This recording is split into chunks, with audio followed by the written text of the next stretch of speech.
Welcome to The Good Pod, where today we talk about The Good Wife, Season 2, Episode 19, Wrongful Termination. I am one of your hosts, Jason Reed. With me, as always, Marissa Garza, who I've asked to not lean forward this whole podcast.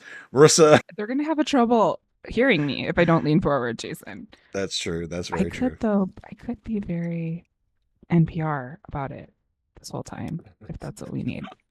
But yeah, I know. I hear that I can be intimidating if I lean forward, so I will do my best to control myself.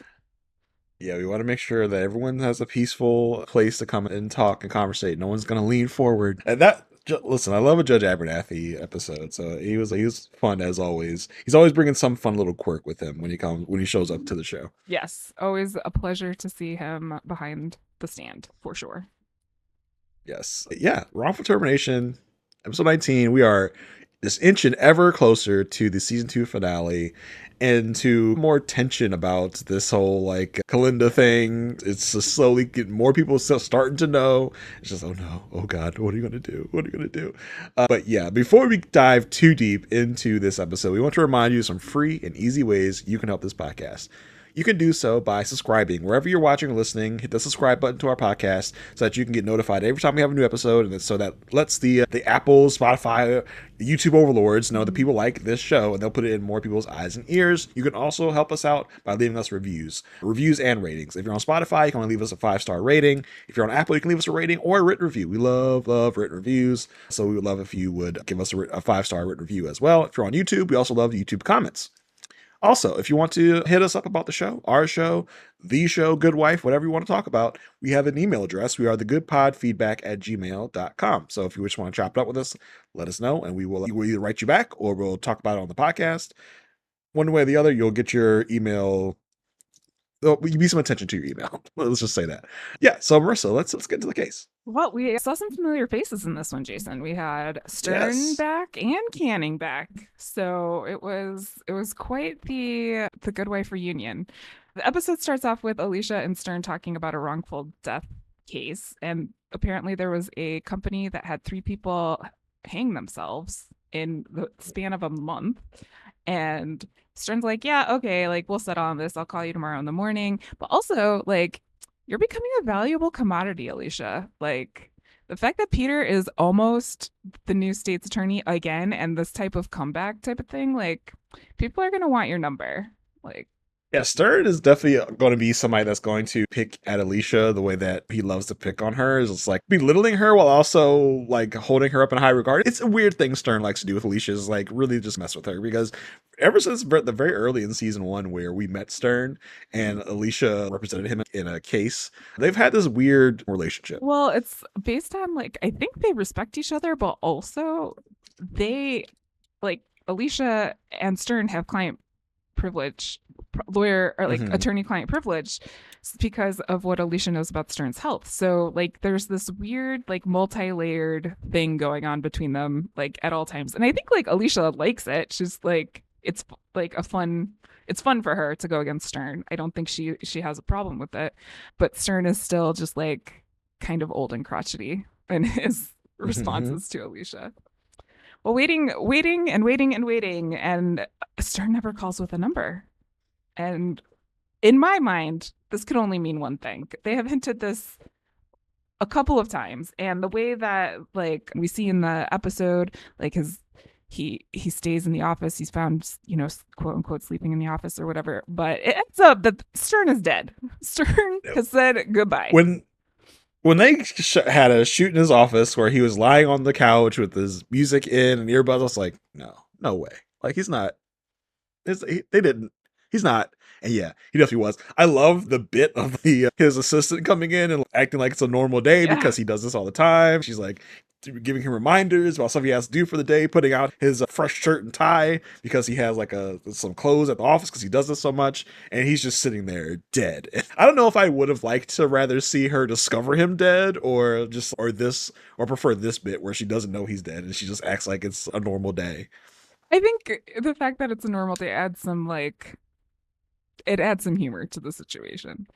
But yeah, he's definitely dead, and Diane is the one to break the news to everyone, and everyone's like, oh my gosh, I can't believe it. Will is kind of taken off kilter by this news. He's like, it's the end of an era. No one should die Hmm. like that. I don't want to die like that. Like all of a sudden, Will has like morality and mortality on his mind. At the same Well, time, it's the go ahead. yeah, I was just saying it's interesting to have this reaction, the reaction they did have, because yeah, I'm sure it's a complicated reaction rate because this is the guy that they went into partnership Yep.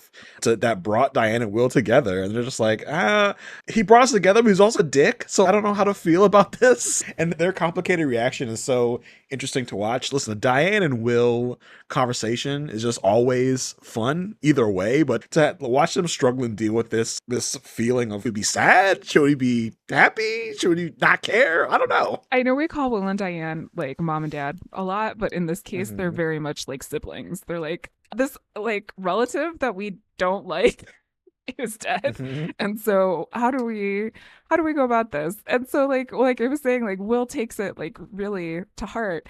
And then in the same moment is like, well, we kind of need clients.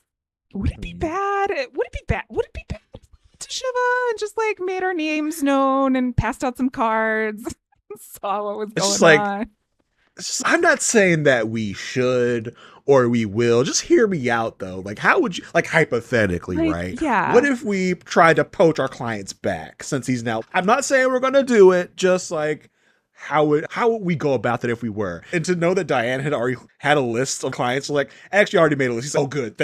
I thought I was being like horrible, but you're also being horrible, so that's good. We both be horrible together. let's be And horrible together. like Yeah. we can drop the pretense and actually talk about the fact that we want to poach our clients back from this dead man. Which I mean, I'm sure happens more times than we like to think Hmm. Oh about. yeah. But Will, Diane, and Alicia do head over to Shiva, pay their condolences to the Stern family, and end up learning that clients are not available for poaching because someone has purchased Stern's firm, and that person is the one and only Lewis Canning, aka Michael J. Fox. He has bought every single case and every single client. Yeah, I had unfortunately spoiled myself because I saw that Lewis Canning was going to be in this episode, so I figured he was going to be the one buying the firm. But to see the surprise on Alicia's face when she turns around and Lewis Canning is standing there was actually gold as well. I also love the bit where like they brought potato salad and they had to like rip the Yeah. tag off because like they bought a container of potato salad at the store and they walk in, there's like 20 other potato salads around the table. Like we did the same exact thing everybody else is doing. It's like bringing a casserole to someone's house after her passing. We brought you some food. It's like a tower of of potato salad. It's I mean, Mm. I love potato salad. I would love it. I'd be like, "Thank you. Thank you for bringing me potato salad." Yeah, and the way Canning enters the scene of he's got on the yarmulke, Yeah. and you can tell he doesn't remember he has it on because he doesn't put it on because he's just faking at this point, like Canning likes to do. He like brushes his ears. Oh yeah, I forgot this thing was on because he's not really observing this religion at all. He's just doing this for show. Was so cool and so funny. Yeah, he's there for business as well. He's, you know, got to Really show his face. falls in line. Yeah, it falls in line with who Lewis Canning is. Just a schmoozer who will do anything for a bit to get someone's business. Yes. So without any deal on the table, this case has to go to court. And whose court are we in? None other than Judge Abernathy, who of course has feelings about his passing and says like some random thing about we only hold so much sand in our hands. It's Yeah. very Abernathian, but I love that he continues to show his personality like every single time we see him.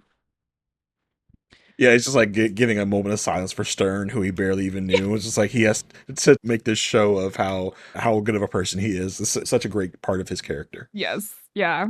Through some of the testimony, we learned that the working conditions were horrible. There was no AC. They closed the break room. They cut sick days. So this was not a happy place to work. And one of the guys had their desk moved to the copy room. And walking back to the copy room to his desk was like a humiliating experience for this man because everyone was looking at him.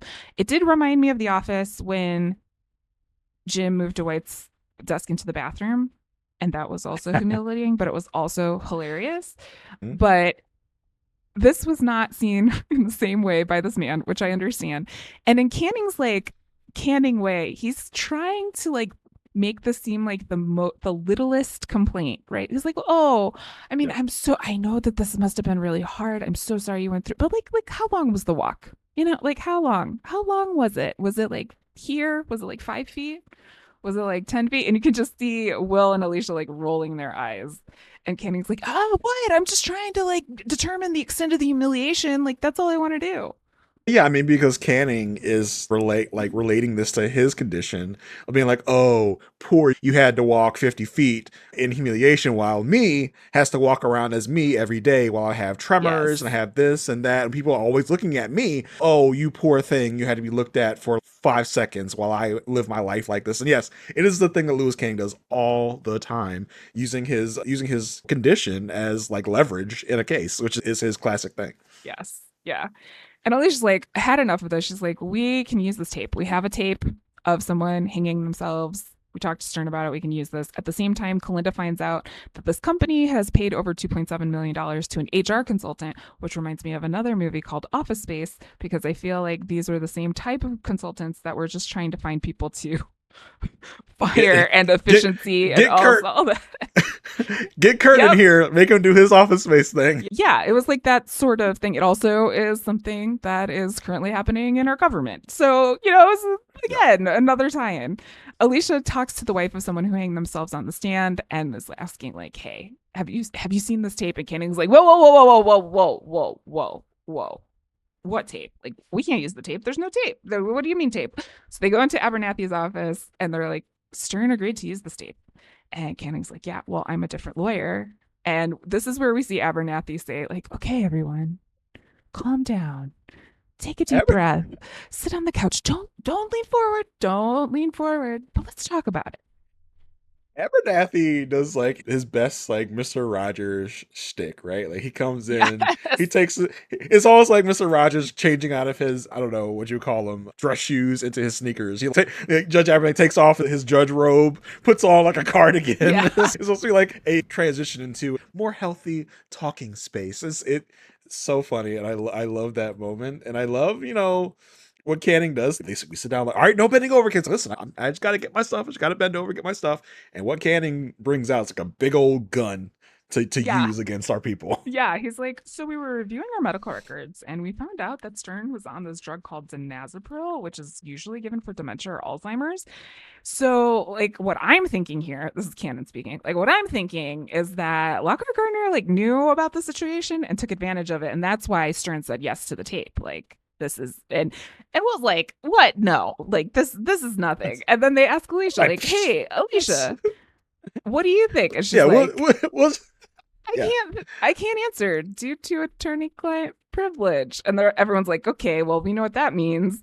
And it Uh-huh. kind of, exposes Alicia in a way. The look that Will shoots Alicia is like, you say what now? Like, what's that about this? As Alicia's like, oh crap. Like, you can see as Canning's bringing it up, she's like, God, what do I do? What do I do? And I got to know, like, how did Canning know exactly? Because it seemed like he knew exactly this, like that Alicia or Will must know something. Because why bring it up either way? And it was just a lucky guess that they would know something about this. I thought that he might have known that Alicia specifically knew in the way that he questioned, like, and you, Mrs. Yeah, Florrick, like, do you have yeah. anything to say on this? So like, how So would he know that she knew that? I don't know, but it was like it was a good way to make Alicia squirm, to be like, oh god, this is a good. We've seen Alicia in this like situation a couple times where she has information to know, and she's like, oh crap. And also, usually she's partnered with Will when this comes out, and Will's like, girl, you got more secrets? What is happening?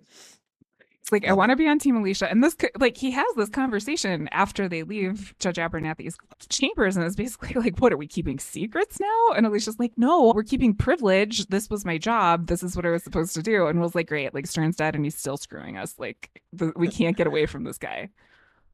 Will's like, but I'm Will. You like you Yeah. you should tell me everything. I don't care about privilege. You should be telling me all your I dirty little am the secrets. We are privileged one. You should. Yeah, we are the will they won't they couple. You should be telling me all your secrets. Come on, girl. Yeah. Meanwhile, Kalinda finds a report from the HR consultant saying that, like, hey, you don't have to necessarily like lay people off or fire them, because when you do that, it can be quite expensive. Like you have to give people severance because they're humans and deserve pay. However, if you just like make their working condition like super horrible and super bad, maybe they'll just quit. And then you don't have to pay. You don't have to pay severance. It's not something that you have to worry about. And that says a lot about working in America. Yeah, definitely. And it's not like a fiction made up for this TV show. This is a thing that companies actually do. Yes. Yeah. Alicia thinks that this is enough to bring the tape back in because she can argue that, hey, these conditions were made bad enough for this this outcome was an inevitability based on this point. And Will is seeing this kind of as like an opportunity to have even more cases come against this company because there were 3 people that hanged themselves, and who knows who else had hurt themselves off of this. Yeah, can I just say that video they showed like at the very beginning of the man hanging himself was like, ooh, I know it was not real. It was just like, oh my god, that was dark. That was a dark thing to open this episode on. And the fact that they like made the wife watch it, I was just like, I don't know if I was the wife, I'd be like, no, I'm good. Thanks though. Like I really don't want to see my husband hanging himself. I'm good. I don't think if there wasn't a law, like if there wasn't a case involved, I probably wouldn't want to see it. But if there was a case involved, I would want to see it so that I knew like what was going, so I could understand the case. But yeah, it and especially I think it's even more bleak watching it in 2025, like as opposed to watching it when it aired, because everything that has happened in corporate America since then, and also we're living in a world where there is a television show called Severance where like you're kind of trapped at work in certain circumstances. So it definitely had a different vibe for me, at least watching it this time. So Will decides to put the CEO on the stand, and we are listening to a tape of her like motivational like team meeting, like, hey, nose to the grindstone, we gotta go, we gotta make some money, all this stuff. And Will says, hey, did you know that like 6 hours after this motivational meeting that someone hanged themselves? And she's like, yep, I did. It's funny you say the audio was motivational. It's I thought not. the audio was basically, it was her humiliating this guy, Martin. It's just, does anyone think Martin's good at this job? Anyone? No one? You suck, Martin. That's basically what this thing was. But I think that like her thinking there was like, if I do this to Martin, then it's like motivating other people to like not be Martin. Like, don't be scaring Martin. Other yes, people. Exactly. Well, right. But she's like, she's telling this to like fallacy to herself that like, if we don't let people go here, we're going to have to ship all of our jobs away from, away from America, overseas. And so like, I have to do what's right on so many levels. Like, it's not great. I'm not defending her in any way, but like, I think when CEOs do this, I think they think they're being motivational, but they are definitely being I don't even think humiliating and demoralizing. But I think this was not even her true thought. I think this was just something that probably Canyon came up with. To like, all right, say this on the stand when I ask you this. True. Say you were actually being a patriot of the U.S. You were trying to keep jobs in the U.S. because you didn't want to ship jobs overseas, which would help your company out by making more money, but you wanted to stay true to America. No, she was doing this to get Martin to quit. Yep. It just so happened that it made Martin actually just kill himself, and now she has to come up with a justification, with a rationalization, say, I was just doing this to make people work harder so that we could keep their jobs here for them. So, okay, cool. Notice how there's always a justification, and it's always for the greater good. So Alicia does show this video in court and has the wife on the stand at this point, and Canning so sorry for her loss, as he usually is. He's usually really good about being empathetic and being relatable to the witness. And then he goes in for some questions like, hey, like, did you have any like marital difficulties ever? And she's like, well, every couple has like stuff. Were you ever unfaithful to your husband? She's like, yeah, this one time on a business trip. And he keeps like asking all these questions, and she gives up the fact that her husband was depressed. And then Canning's like, oh, interesting, like depressed. Was he ever like prescribed anything? Maybe like a Violitol, like this drug that I was representing in another case that was proven to show had suicidal effects on people who were taking it. Like, was he taking that? And that's when Will and Alicia say, and then everyone gets pulled into chambers. This stopped Will and Alicia in the tracks. Whoa, wait a minute. Did you say what I just think you said? Elvatil? That's not cool. This was an ingenious way to call back to an earlier episode with Lewis Canning in it. It just so happens, Kismet, that he represented this Elvatil company way back when. I like it as like also a way of Canning showing them that like I see you won this case, but I'm trying to win your case based on your work. You know what I mean? Like this is like a game Uh, move against them as well. Is like not only does it help his case, but it's kind of like you help me, I help you. We're helping each other, but I'm going to use it against you. You know, like yeah, it's like be I'm careful with piggybacking off your me. case. Yeah. Yeah, I'm piggybacking off your work to now make it work for me. Yes, exactly. Exactly. So they go into Judge Abernathy's chambers again, and like Will and Alicia are like, hey, this is like what? This is our defense against him this one time. And my Canning's like, listen, like this company doesn't exist anymore. So like we don't have to worry about that.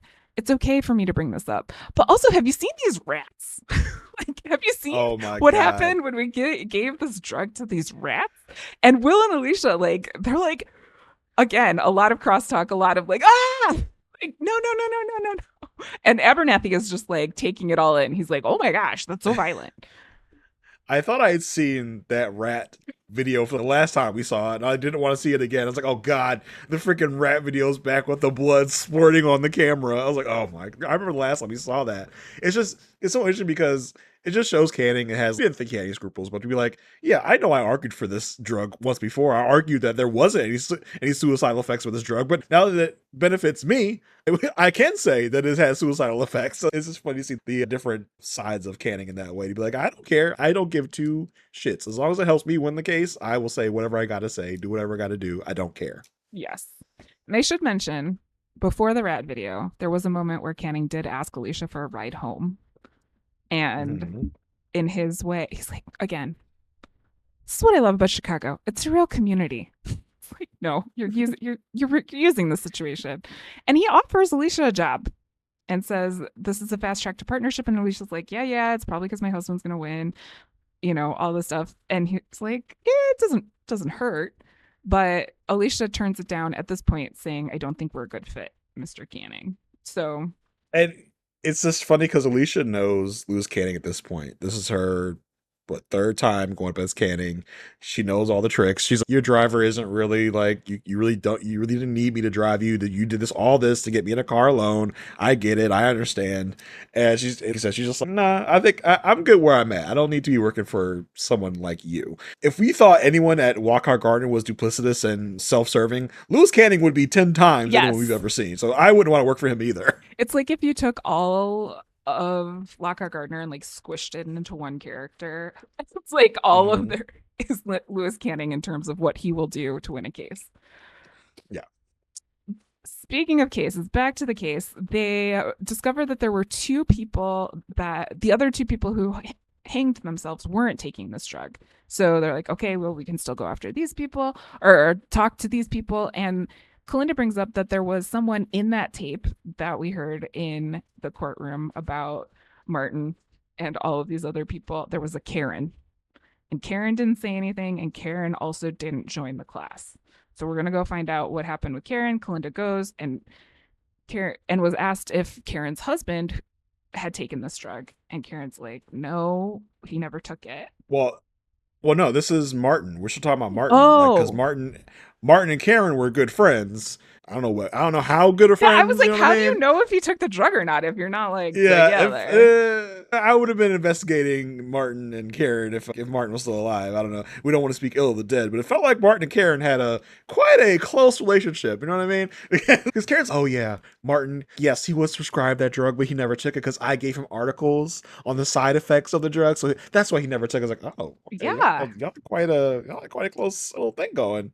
yeah, yeah. It turns out Karen also had another thing going because she found out Mm. that the CEOs looted the pension fund and they needed to make cuts to cover that loss. And Karen found this out because she was in the benefits department and the company paid her off not to say anything or to join this class. And so this information gets back to Will and Diane, and they're like, oh my gosh, this is great. It could be a fraud case. But if it's a fraud case, they're going to freeze the company's assets, but we need their money, so we can't move in that Yep. direction. And Will has another idea. Will's got all the ideas this episode. He's got definitely got the eureka moments in this episode. But I loved how they were just cool. We can really f this company up because they are horrible people. But it's not really gonna help us in the moment now, is it? Yeah, they're like, we got this. We could do this. It could be a RICO charge. It could be all this stuff, but we need them to pay out, and we can't do that under this circumstance. So Will's idea is to put Karen on the stand, and the moment that happens, Canning like, no, recess. We're gonna need a recess, and Abernathy is like, what? No, you can you can have a recess after this witness. And Canning's like, no, we need a recess to confer with opposing counsel, meaning AKA we want to settle. So Exactly, because this what the first word out of Kara's mouth is probably going to be negative for us and bad. So we don't even want her talking in open court because it's not going to yeah, go well for this us. is the no-go. It's a good threat from Will and Alicia. Be like, are you sure you want us to go ahead with this? We can have this lady talk. You don't want her to talk. Like, no, we're good. We're good. I do wonder how it is that Karen was able to talk because I would assume she'd have to sign like a NDA or something that she couldn't say something about anything. So I'm really curious about how she was able to get on the stand in the first place. But neither here nor there. Maybe it was an agreement that she wouldn't actually be asked. Like they knew that this was going to happen. Yeah. Interesting, like it's a funny moment for Abernathy where he like lost his gavel right before this. I seem to have misplaced my gavel, and he's I hope that doesn't undercut my authority. He's like bangs on the counter with his hand. It's like, where is this man's gavel at? How can you I thought the gavel just stayed on the bench, like it doesn't get moved. I don't know. Do they bring their gavels with them to work? I don't know. Do you put their little gavel in their little satchel to bring to work? I don't know. I don't know either. I think it would be assigned to a courtroom and not to a judge, but Is there like a little gavel cubby where all the judges put their gavels? Maybe someone took his gavel by mistake. you I have don't to know. like sign out the gavel. Yeah. Who has the gavel sign out sheet? Like let's solve this mystery. I really want to know more about gavels. Can you have your gavel engraved with your name on the hitty bit? Can you like have Abernathy on the hammer part? Yeah. Just like bam. Is it like I don't know. Jason, That's you can interesting. just like I need to order know more yourself about a gavels. gavel. Like you don't have to like be Yeah. a judge Oh my to get a god, gavel. that'd be so cool. That could be part of my background. Yeah. When I get a background, I can have a gavel back here to represent the good pod. Yeah. That'd be cool. That could be I'm looking to getting a gavel. we could get good pod gavels. Oh, that'd be fantastic. I'd love that. That'd be Yeah, fun. I'm looking to that. All right. It's on the list. Okay, with Karen on the stand, Canning's taking it back to settlement, and basically he's like, yeah, we'll settle, like for the right number. And this is where Will's like idea really comes to fruition because he's like, yeah, no, we don't want the company to settle. We want Kim, the CEO, who stole this to settle. And Kenny's like, well, how are you going to do that? It's like, oh, because Karen has a list of every single person who stole and the amount of money of what they stole. And so therefore, if you don't want this going public, you're going to make this deal. Listen, we know Kim got money, so Kim's going to use some of her money to pay this woman for her pain and suffering, her loss. So Yes. pay up, basically. Pay up for they're doing the whole class, so this is going to be a lot of money. I wonder if this was part of, we don't want the company's money because the company's money might get frozen taken away exactly. soon. So I need this woman's personal money Yes. to pay this so we can make sure that we get paid because we will be snitching once this case is over. We'll be snitching about your little company and all the fraud you did. Bro, I would be surprised if that's something that they did. Like, actually, we're going to put like an anonymous tip into the essays department that you guys should be looked into. Yeah, just like drop by, like put something in the mail. Like, hey, take a look at this. Before Canning leaves, he does stop and tell Alicia, like, hey, you're a good lawyer, but if you stay here, you're not going to become a great lawyer. And this isn't about your husband, it's about you. And I think that like mutual respect for Alicia, like really does mean a lot to her, but she does still choose to stay there for the time being. Yeah. So Canning's got his own firm, so we're definitely going to see more from him. Yes. As this goes on. Excited about that. Before we talk about the campaign, I do just want to like talk about the Tammy of it all. Tammy shows up in this episode again and brings up her sister. I had forgotten that Will dated Tammy's sister and broke up with Tammy's sister for Alicia. So Tammy addresses Alicia about that in this episode. She also goes up to Will and says like, hey, I have a chance for a promotion. I could go to London. What should I do? And Will is just gobsmacked because Will's just like, huh? What do you mean? What should you do? And she's dummy. I could go to London. That means I won't be around to play whatever it is we're doing with each other. And we're just like, He's I like, don't I know. need Can I two get some weeks. help? Can I get some help here? I don't know. Tell me what you want me to do. It's like, no, Tammy's no, like without Tammy without saying it, it's like, no, Will, I want you to say what you want me to do, as in, do you want me to leave or do you want me to stay? Do you want me to stay and have our little relationship, not relationship, or do you want me to go because you don't care about me? And the fact that Will doesn't answer, you can just see like Yes. the bumness on Tammy's face. Just, oh, okay, that's how it is, huh? Cool. Just basically like leaves without any like kiss or nothing. She's like, all right, I'm out then. You can't answer. You can't. You don't know what to do. I'm out of here. Yes, it should be. Like, Will, like, it's a pretty clear situation. Will, like, just like what she's bringing up and But everything. And if he but has Will's no not. answer, But Will's not clear because Tammy has spent the most of the relationship talking about we're not going to fall in love. We're not going to do this. We're not going to do that. that's Will's just true. They're like, both kind of on the, yeah. yeah. So Will does not know what. Will's just like, duh, I don't know. Do you want to go? She's like, I could go. I could not go. It's just like this standoff, this dance they're doing. Tell me how you feel about me. Tell me what you really want out of this. And they're like, no, I don't want to tell you because you don't tell me. It's so weird for those two. Yeah. And then throughout this whole like reflection on Stern's death and everything, Will at the end of the episode calls Tammy to say, like, hey, you forgot your glasses. Come pick up your glasses, basically. Mhm. Like, I can't bring them to you. Come to me and pick up your glasses. And it's like, you know, I need someone to tell about my cases about at the end of the day. Don't go to London. It's just like, what? Don't go to London. And like this can be seen as like a romantic like gesture, but I also think it's still like this confusion and clinging by Will. Like I think Will wants this, but I don't think he necessarily wants this with Tammy, but he's taking the situation because Tammy is here. Because at the end of this conversation, Tammy's like, "What do we do now?" And he's like, "I don't know. Like I didn't even think past this part." Will is settling because he can't have Alicia. Yeah. That's what this is about. He's settling with Tammy because Tammy is cool. Tammy is like a cool He'll chick to have a hang out fun with. He's just life. like, yeah, they'll have fun, but this is not what he really wants. And he also doesn't want to give up what he has with Tammy because he feels comfortable with her. He knows he's not going to Well, need Alicia. Tammy would be second best, so now he's just like, sure, Tammy, stay. I like you. You're cool. I guess stay because I can't have Alicia. Cue the all of a sudden Peter affair that might have freed up Alicia if this happens. And what'll happen with Tammy and Will at that point, we don't know. At this point, Tammy, yeah, go to London, Tammy. Go to that's what I London was because saying. Yeah. Alicia might get freed up at some point. So you go ahead and leave. But no, Well, Tammy's gonna stick around. and I think that Will doesn't have it in him to look at the loss in his life if they're like Tammy is the buffer between him realizing he doesn't have Alicia.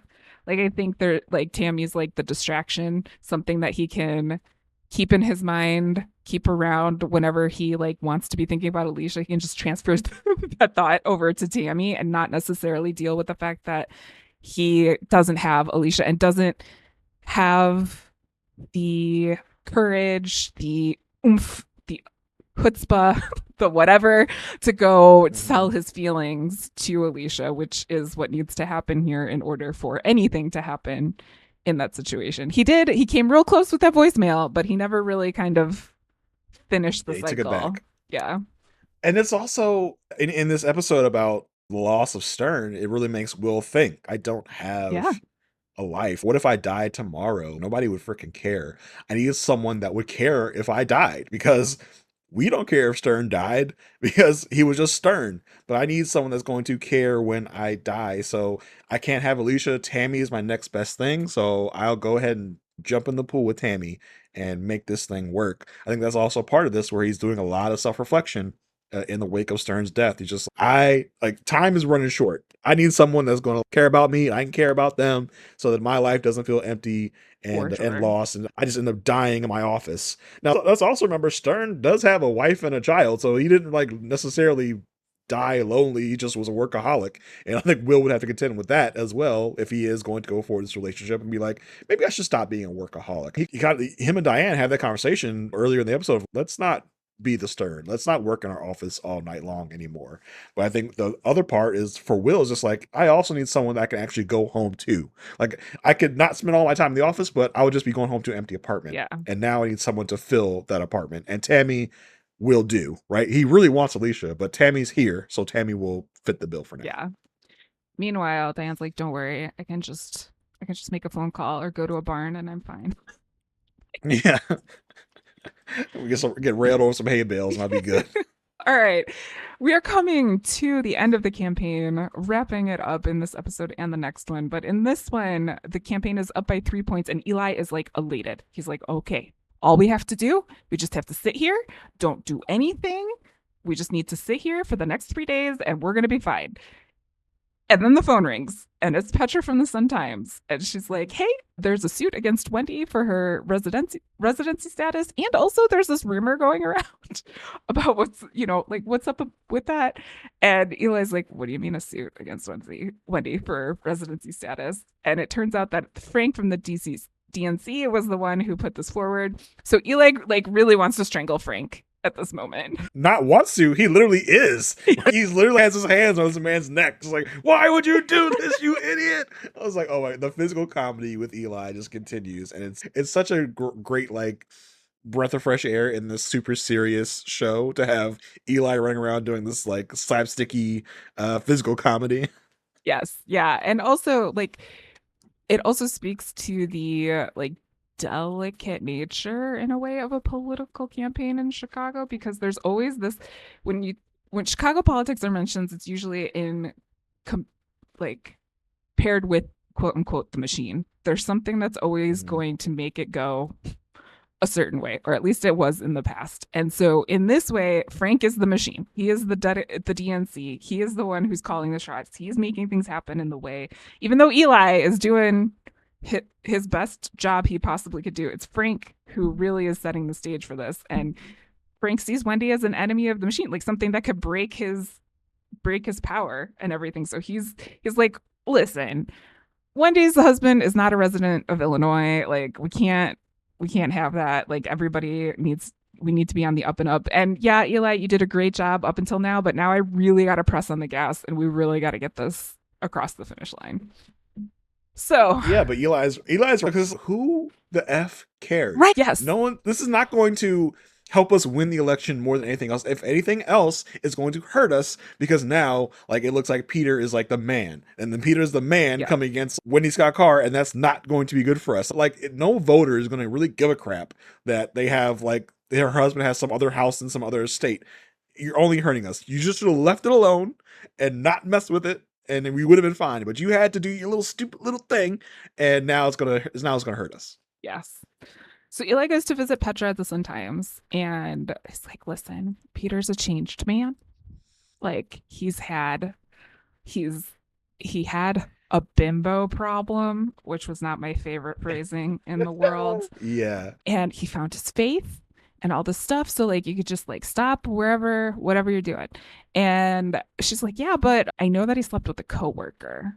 And that's new. And that's different. And also, there's this Andrew Wiley guy who's, like, kicking up dirt on this case. So something is going on here. So I love this because Eli's original intention of coming to Petra was like, hey, Wendy lives in Chicago. If this is not us, let's just drop that part of it. And Petra's like, yeah, but what about this thing here? Do we, like, I'm assuming that Blake is the one that tipped this person off anonymously.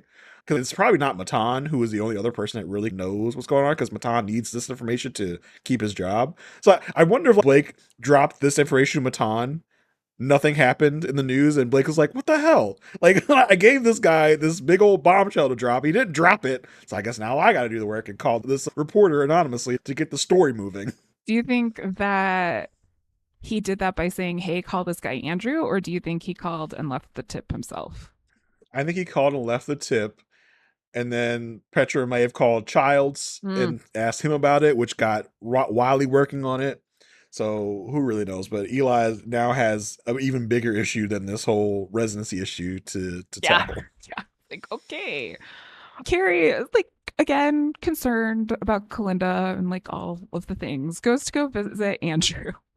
And I just love that every time we see Andrew, we learn about his wife and how smart Hmm. his wife is. Like, where's your wife? Oh, she's building a spaceship.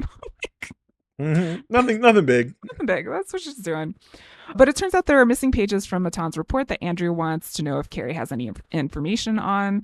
Carrie's like, I don't, like why does it matter anyway? What's going on? So Andrew calls Childs, and because Andrew is the stay-at-home dad that he is, the speakerphone is a stuffed lion, and this call from Childs comes through the stuffed lion. Bro, I died. That was so funny.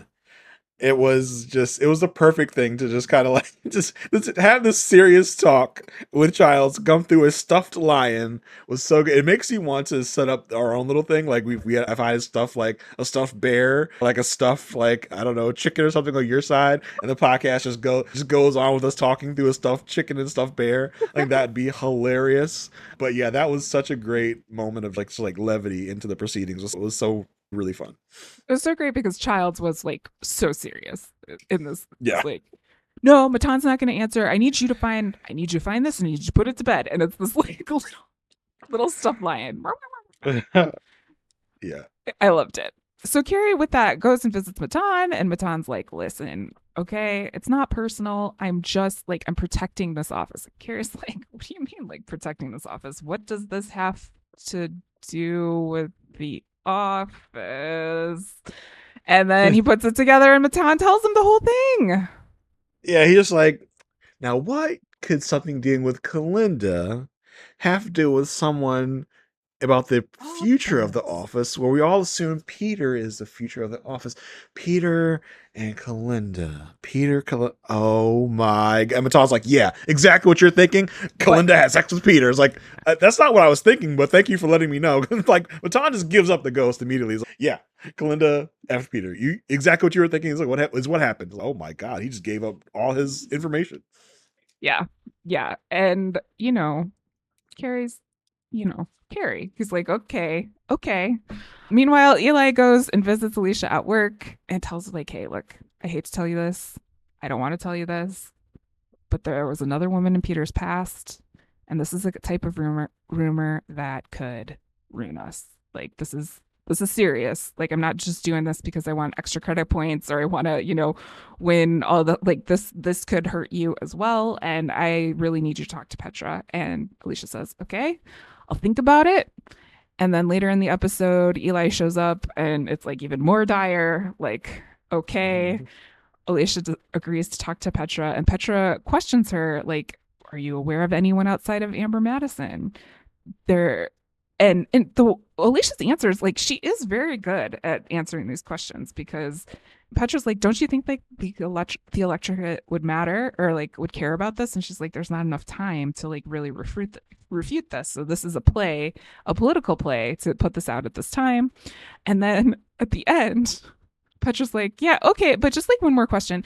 Did you have an AIDS test? And this whole time, Eli was telling Alicia, like, keep your cool. Keep your cool. Like, it's okay. Just be calm, cool, and collected. But at this question, Eli's like, hangs up the phone.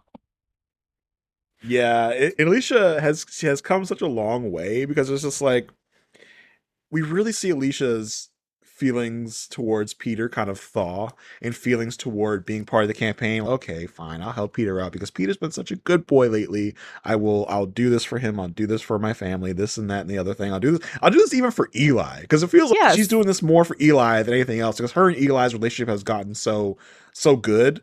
And so like Alicia's feelings towards the campaign in general have okay, like I'll do this. Like she's making more and more concessions as she's getting more and more comfortable with getting back with Peter and how she feels about the whole relationship.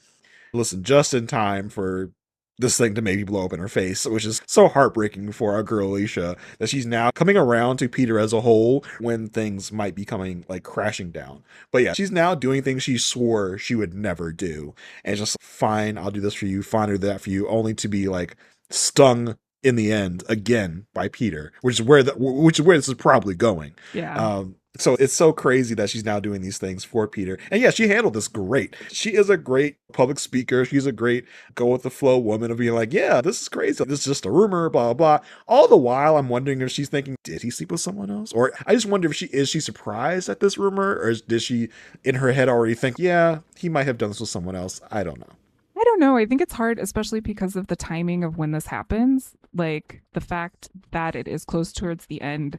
I think she can justify it as a political maneuver more than something that actually happens. And I think that's where she is with this at this moment. And I do think that her relationship with Eli plays a big part of it because he has protected her and he has, like, the man has almost, I don't know, gotten a misdemeanor with a high school girl because of like the bullying he's done with her and all this stuff. Yeah. So, like he's put himself on the line. And so I think she's like, okay, it's time for me to do the favor. And so I do think that it might have more to do with Eli than Peter in the first place. But I think she's also telling herself that like crazy stuff happens at the end of the campaign. Like I can't really judge anything just yet.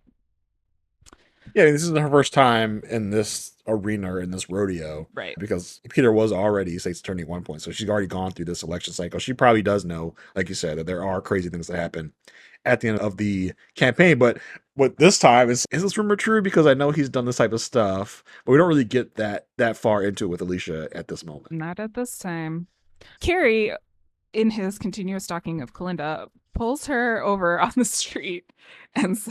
says, hey, so like I just want to let you know that like everything's cool as long as Peter wins. Like, and Kalinda's like, why did you say as long as Peter wins? And he's like, come on. Like I put this Kalinda, together. Kalinda, come on. Who are you talking? You're talking to me. You're talking to Carrie. I put it together. I'm that guy. Also, Matan told me exactly what happened. But you see, and the way that Carrie's looking at Kalinda with just almost like this kind of, damn girl, how could you do this? Well, Like yeah, because he he's even says, like, why don't you just tell Alicia now before it comes out? Like, you still have time to save yourself. I can't believe you did this.